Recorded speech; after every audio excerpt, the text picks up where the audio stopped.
Beyond the horizon. Sunlight bathed the Pan American terminal at Pearl Harbor as Professor Michael K. arrived. Japanese naval activity has increased dramatically in the last 6 weeks. Moored at the far end of the commercial pier, away from main shipping traffic but close enough to naval facilities for security, was the Kilo Maroon. Ridley worked beneath a sun-bleached tarp strung across the aft railings, his shirt clinging to him in damp. That, Mr. Gebner, is a submarine.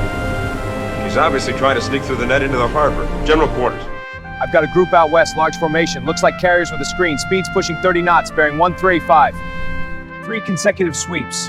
Formation tight, course 140, closing at combat speed. Tom Ridley doesn't mistake ground clutter for a task force. Tinkerbell worked.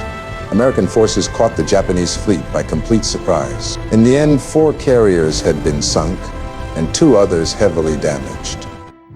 Here is the update from Hawaii. Pearl Harbor is secure, enemy attack repelled, 4 enemy carriers confirmed sunk. High alert remains. President Franklin Roosevelt sat at the head not in triumph but in visible frustration, his hands, one holding a cigarette, the other gripping a thin sheaf of cablegram. The aftermath didn't feel like victory. It felt like the breath held between heartbeats, tight, uncertain, waiting for the next blow. Professor K? Yes. Follow me, sir. Your transport's waiting. The work at Berkeley was as relentless, an unbroken cycle of calculations scrawled across chalkboards. By the early summer of 1943, the fuse had evolved from sketches on a blackboard to something you could hold in your hands, though no one would call it elegant. I wonder if we'll survive being the first to build something we can't take back. In the Minute, the design possessed a terrible perfection, and it was his creation. The plan had been whispered in war cabinet corridors for months, sketched in chalk across blackboards. By late summer of 1943, the war map on Kay's office wall had stopped resembling anything he'd predicted. On November 1st, 1943, the war's trajectory changed forever. The coded message, Der Führer is dead, arrived at the Reich Chancelleries, 1943. By the summer of 1944, Kay's wall map had stopped changing. The red line had hardened into something that looked disturbingly permanent. Unofficially, it was a crash effort to build a defensive network that could detect and stop any Soviet long-range strike before it reached American cities.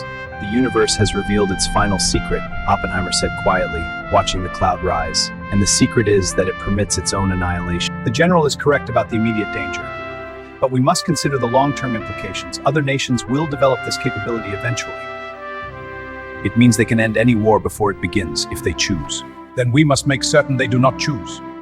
Time to coast? 25 minutes, sir. Estimated impact zones, New York City and Norfolk, Virginia.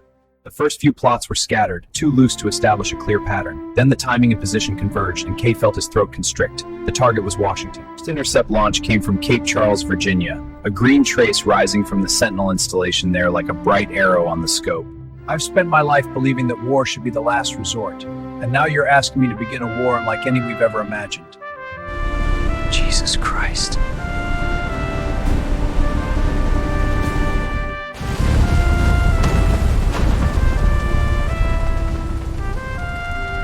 After 3 days of careful negotiations conducted through coded messages and diplomatic intermediaries, a location was agreed upon: Chernobyl.